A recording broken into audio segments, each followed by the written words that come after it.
मुंबईतील एका मध्यमवर्गीय कुटुंबाच्या कॉलनीत दुपारच्या वेळी सगळीकडे शांतता पसरली होती.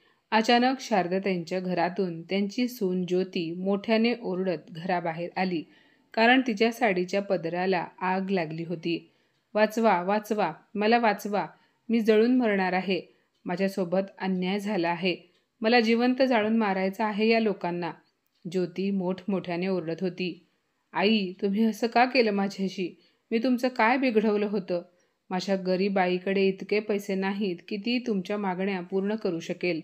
ज्योती सतत रडत किंचाळत होती. अचानक तिने साडी अंगावरून फेकून दिली.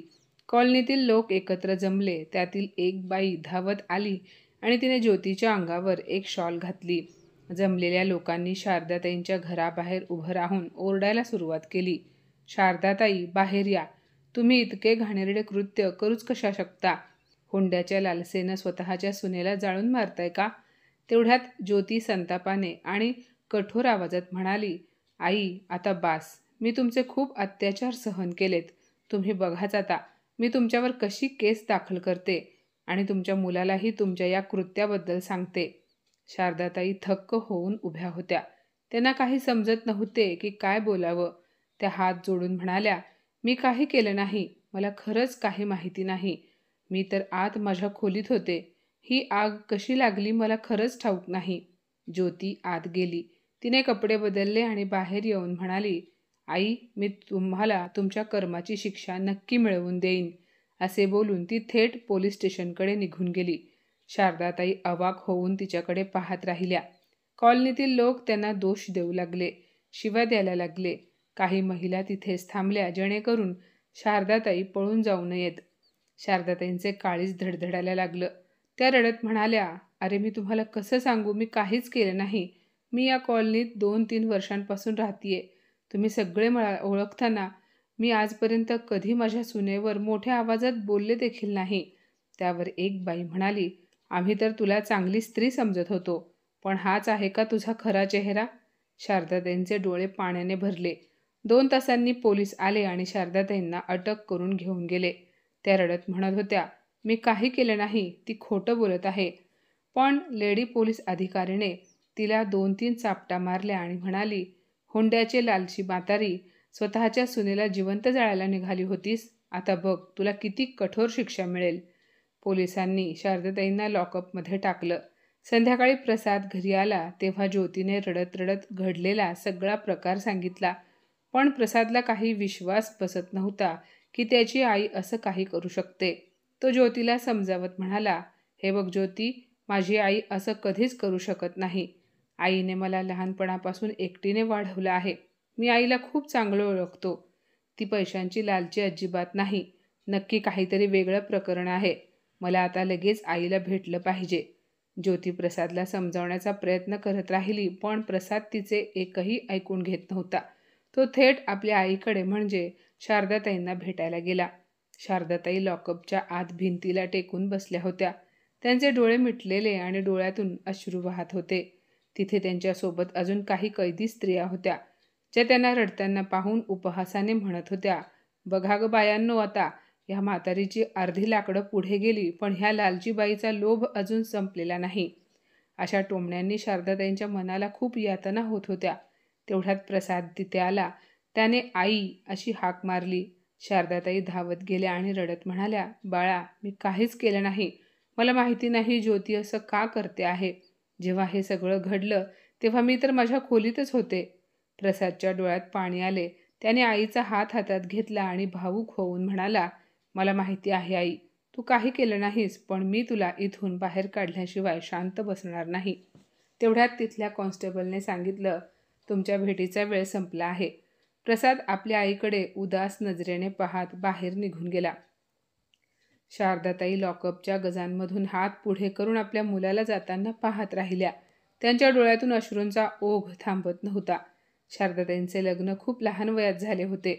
लग्नानंतर काही वर्षांनी त्या गर्भवती झाल्या आणि प्रसाद पोटात असतानाच त्यांच्या पतीचा अपघातात मृत्यू झाला. त्यांचे पती साखर कारखान्यात काम करत होते. कसा तरी घर खर्च भागत होता, पण आता त्यांच्या जाण्याने शारदाताईंचे जगच उद्ध्वस्त झाले होते. घरी म्हातारे सासरे होते. शारदाताईंना त्यांची काळजी घ्यायची होती आणि पोटात मूलही होतं. स्वतःच्या दुःखातून सावरून शारदाताईंनी मनोमन ठरवलं की आता त्या आपल्या मुलासाठी जगतील, संघर्ष करतील. सासऱ्यांनी त्यांना पुढच्या शिक्षणासाठी प्रोत्साहन दिले. त्यामुळे शारदाताईंनी हळूहळू आपले शिक्षण पूर्ण केले. ह्या दरम्यान प्रसादचा जन्म झाला.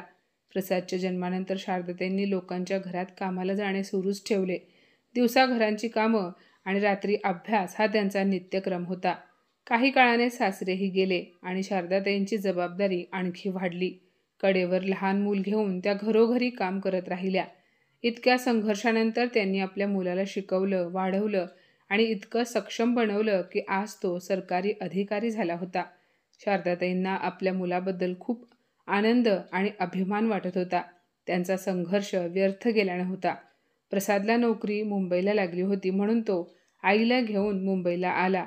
त्याआधी ते साताऱ्याला राहत होते.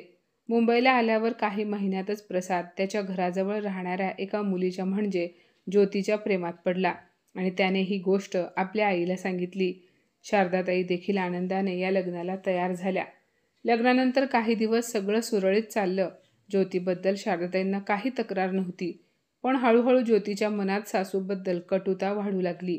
कारण असं होतं, प्रसाद त्याच्या आईला खूप मानायचा. ऑफिसवरून आला की थेट आईजवळ बसायचा. आईच्या तब्येतीची विचारपूस करायचा. दररोज ऑफिसवरून येताना आईसाठी काही ना काही आणायचा. कोणतंही काम करण्यापूर्वी आईचा सल्ला घ्यायचा आणि हेच ज्योतीला खटकत होते.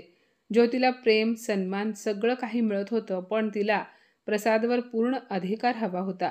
शारदाताई तिला स्वयंपाक बनवायला शिकवला. त्या तिला असं कर, असं करू नकोस असं सांगायच्या, पण यामुळे ज्योतीला वाटायचे की सासू तिला बंधनात ठेवते आहे. ती जेव्हा कधी प्रसादसमोर सासूबद्दल काही बोलायची तेव्हा प्रसाद तिचे बोलणं थांबवायचा आणि म्हणायचा, हे बघ ज्योती, मी तुला जगातली सगळी सुख देईन, पण तू माझ्या आणि माझ्या आईमध्ये येण्याचा प्रयत्न कधीच करू नकोस. माझी आई माझ्यासाठी देवासमान आहे. तिने खूप संघर्ष करून मला वाढवलं आहे. नवऱ्याच्या अशा शब्दांनी ज्योती मनात राग धरून बसायची आणि घरात जे काही घडायचे ते ती सगळं आपल्या आईला फोनवर सांगायची आणि तिची आई तिचे कान भरायची. म्हणायची, तू ह्या म्हातारीपासून कायमची सुटका का करून घेत नाहीस? प्रसादला चांगली नोकरी आहे, तर मग तुम्ही एखाद्या पॉश एरियामध्ये राहायला जा किंवा मग तुझ्या सासूला वृद्धाश्रमात नेऊन सोड. आईचे बोलणे ऐकून ज्योती नाराज होऊन म्हणाली, आई, मी ह्या सगळ्या गोष्टींसाठी तयार आहे, पण तुझा जावई नाही ना तयार. एके दिवशी मी त्यांना बोललेही होते की आई दिवसभर एकट्याच घरात असतात, तर मग आपण त्यांना एखाद्या वृद्धाश्रमात ठेवू. माझ्या बोलण्याने ते माझ्यावर खूप भडकले. त्यांनी माझ्यावर हात उचललेला खाली घेतला. कितीतरी दिवस ते माझ्याशी बोलले नाहीत. मग आई, आता तूच सांग, मी ह्यांना त्या म्हातारीपासून कशी वेगळी करू? तेव्हा ज्योतीच्या आईने तिला एक कल्पना सुचवली. त्या म्हणाल्या, हे बघ ज्योती, तुझा नवरा आईचा पदर सोडायला तयार नाही आहे ना, तर मग हे काम तुलाच करायला हवे. ज्योती चकित होऊन म्हणाली, आई, तुला नक्की काय म्हणायचं आहे, स्पष्ट बोल. ज्योतीची आई म्हणाली, हे बघ ज्योती, हे खरं आहे की आपण गरीब आहोत आणि आम्ही तुला हुंड्यात तेवढे पैसे दिले नाहीत जेवढे प्रसादला मिळायला हवे होते. कारण प्रसाद सरकारी नोकरी करतो, त्यामुळे कोणीही त्याला जास्त हुंडा द्यायला तयार झाले असते. पण प्रसादने हुंडा न घेता तुझ्याशी लग्न केलं. हे बघ, जर तू थोडंसं डोकं चालवलं तर तुझ्या सासूला हुंडाबळीच्या केसमध्ये अडकवू शकतेस. 4 भिंतींच्या आत काय चालतं हे बाहेरच्या जगाला काय कळणार आहे? ज्योती आधी या गोष्टीला नकार देत राहिली, पण काही दिवसात ती यासाठी तयार झाली आणि त्यानंतरच तिने हा सगळा खेळ रचला. इकडे शारदाताई लॉकअपमध्ये बसून अश्रू ढाळत होत्या. तेव्हाच ज्योती तिच्या आईसोबत तिथे आली आणि म्हणाली, आई, मी तुम्हाला किती वेळा सांगितलं होतं की तुम्ही आपल्या गावी साताऱ्याला परत जा किंवा मग एखाद्या वृद्धाश्रमात राहायला जा म्हणून. पण नाही, ना तुम्ही ऐकलत ना तुमचा मुलगा ऐकायला तयार होता. आता बघा, मी कशी तुम्हाला तुमच्या मुलापासून वेगळी करते आणि तुमचं पुढचं आयुष्य हालाकीचे बनवते. शारदाताईंनी आत्मविश्वासाने उत्तर दिले, ज्योती, तू हे अजिबात चांगलं केलं नाहीस. मी तर तुला माझ्या पोटच्या लेकीसारखं मानत होते, पण तू मला हुंड्याच्या खोट्या गुन्ह्यात अडकवलंस. तू बघशील, ही तुझ्या आयुष्यातील सर्वात मोठी चूक ठरेल आणि ही चूक सुधारायची संधी तुला कधीच मिळणार नाही. ज्योती कुटील हसत म्हणाली, पाहूया आई, काय होतं ते. माझी केस खूप स्ट्रॉंग आहे. आपल्या शेजारच्यांनी पाहिलं आहे मला जळताना आणि घरात तुमच्याशिवाय कोणी नव्हतं. असो, आई, मी असं ऐकलं आहे की तुमची केस कोणताही वकील घेण्यास तयार नाही, त्यामुळे तुम्हाला तुरुंगवास होण्यापासून आता कोणीही वाचवू शकत नाही. तुम्ही जेलमध्ये गेल्यानंतर मी प्रसादसोबत खूप आनंदी आयुष्य जगेन. शारदाताईंनी देखील सुनेला तिच्याच भाषेत उत्तर दिलं. त्या म्हणाल्या, ज्योती, ते तर वेळच सांगेल. सत्याला त्रास होऊ शकतो, पण त्याचा पराभव कधीच होत नाही, हे लक्षात ठेव. एक दिवस तुलाही हे व्यवस्थित समजेल. ज्योती हसली आणि तिथून निघून गेली. पण शारदाताईंनी मनोमन ठरवलं की ज्योतीचे खरं रूप जगासमोर आणल्याशिवाय मी शांत बसणार नाही. इकडे प्रसाद वकील शोधण्यासाठी धडपडत होता. तो अनेक वकिलांना भेटला, पण कोणीही ही केस लढायला तयार नव्हते. सगळ्यांचे एकच उत्तर असायचे, तुमची केस खूप कमजोर आहे. अशा प्रकारच्या केसमध्ये सासरच्यांचा विजय जवळजवळ अशक्य असतो. प्रसाद खूपच व्याकुळ झाला. दुसऱ्या दिवशी तो आईकडे आला आणि रडत म्हणाला, आई, बऱ्याच वकिलांशी मी बोललो, पण कोणीही आपली केस घेण्यास तयार नाही. मला काहीच कळत नाहीये. आता मी काय करू? शारदाताईंनी प्रसादचा हात घट्ट पकडला आणि आत्मविश्वासाने म्हणाल्या, बाळा, तू काही काळजी करू नकोस. उद्या आपल्या केसची सुनावणी आहे. मला देवावर आणि न्यायव्यवस्थेवर पूर्ण विश्वास आहे. तू बघ, मी निरपराध आहे आणि ही गोष्ट मी सिद्ध करूनच दाखवीन. आपल्याला वकील मिळत नाहीये, पण कायदा गुन्हेगाराला सुद्धा हक्क देतो की जर त्याला वकील मिळाला नाही तर तो स्वतःच आपला पक्ष मांडू शकतो. इतकं सांगून शारदाताईंनी आत्मविश्वासाने स्मितहास्य केले. प्रसादही आईच्या या आत्मविश्वासावर हसला आणि म्हणाला, अगं आई, मी तर विसरूनच गेलो होतो की हे तू सहज करू शकतेस. प्रसाद घरी परतला. त्याने आधीच ज्योतीला घराबाहेर काढले होते, कारण त्याला खात्री होती की त्याची आई चुकीची नाही आणि ज्योतीने आईवर खोटे आरोप केले आहेत. ज्योती त्याच शहरात आपल्या माहेरी राहायला गेली आणि तिने आपल्या केससाठी एक नामांकित वकील नेमला. पण शारदाताईंना अजूनही कोणताही वकील मिळाला नव्हता. जेव्हा सुनावणी सुरू झाली, न्यायाधीशांनी विचारलं, शारदा, तुमच्यासाठी कोणताही वकील नाही का? शारदाताईंनी शांतपणे उत्तर दिलं, युअर ऑनर, वकिलांना वाटतं की माझी केस खूप कमकुवत आहे, त्यामुळे केस जिंकणं अशक्य आहे, म्हणून मला कोणी वकील मिळाला नाही. मी विनंती करते की मला माझी केस स्वतः लढण्याची परवानगी द्यावी. कायदा मला याचा अधिकार देतो. हे ऐकून ज्योतीने व्यंगात्मक हसत आपल्या आईच्या कानात कुजबुजली. आता ही म्हातारी स्वतःची केस लढणार आहे म्हणे. आई, तू बघच, हिला आता देवसुद्धा वाचवू शकत नाही. दोघी मायलेकी गालातल्या गालात हसल्या. ज्योतीचा वकील विवेक देसाई पुढे आला आणि म्हणाला, युअर ऑनर, 25 तारखेला दुपारी शारदाताईंनी माझ्या क्लायंट ज्योतीवर पेट्रोल टाकून तिला जाळण्याचा प्रयत्न केला. जेव्हा ती स्वयंपाकघरात काम करत होती, तेव्हा मागून आपल्या सुनेवर पेट्रोल ओतलं आणि काडी लावली. सुदैवाने आग तिच्या शरीरावर पूर्णपणे लागली नाही, फक्त साडीवर लागली. ती किंचाळत बाहेर धावली आणि कॉलनीवाल्यांनी तिचा जीव वाचवला, नाहीतर आज ती जिवंत नसती. मी यासाठी काही साक्षीदार कोर्टात सादर करू इच्छितो. न्यायाधीशांनी परवानगी दिली. 4-5 शेजारी साक्ष देण्यासाठी आले आणि सगळ्यांनी एकच गोष्ट सांगितली, हो, त्या दिवशी आम्ही पाहिलं की ज्योती अचानक घराबाहेर आली. तिच्या साडीला आग लागली होती. ती मदतीसाठी ओरडत होती आणि म्हणत होती की तिला हुंड्यासाठी मारण्याचा प्रयत्न झाला आहे. आम्ही तिचा जीव वाचवला. हे ऐकून कोर्टात बसलेले लोक शारदाताईंना तिरस्काराने पाहून कुजबुजू लागले. किती निर्दयी बाई आहे, चेहऱ्यावर किती निरागसता दाखवते, पण बघा काय घृणास्पद कृत्य केलं आहे हिने. ज्योतीचा वकील म्हणाला, मला ज्योती मॅडमला साक्ष देण्यासाठी बोलवायचं आहे. ज्योती डोळ्यात अश्रू घेऊन कटघऱ्यात उभी राहिली. वकील म्हणाले, ज्योती मॅडम, तुम्ही सांगू शकता त्या दिवशी नेमकं काय घडलं? ज्योतीने खांद्यावर पदर घेत रडत सांगायला सुरुवात केली. वकील साहेब, त्या दिवशी दुपारी मी स्वयंपाक बनवत होते. मी माझ्या कामात व्यस्त होते. अचानक पाठीमागून आई आल्या. त्यांनी माझ्यावर पेट्रोल ओतलं आणि मला काही कळायच्या आधीच माचीस लावली. देवाची कृपा म्हणून आग माझ्या कपड्यांना लागली, शरीराला नाही. मी धावत बाहेर आले. पुढे काय घडले ते कॉलनीवाल्यांनी सांगितलंच आहे. त्यांनी माझा जीव वाचवला, नाहीतर मी आज जिवंत नसते. इतकं सांगून ज्योती रडू लागली. ती पुढे म्हणाली, वकील साहेब, सासू मला नेहमी हुंड्यासाठी खूप टोचून बोलायची. मी गरीब घरची आहे, माझे वडील नाहीत, फक्त आई आणि लहान भाऊ आहे. आमची एवढी ऐपत नव्हती की आम्ही यांना जास्त हुंडा देऊ शकलो असतो. प्रसाद माझ्यावर खूप प्रेम करायचा म्हणून आमचे लग्न झाले, पण शारदाताईंनी मला कधी सून म्हणून मानले नाही.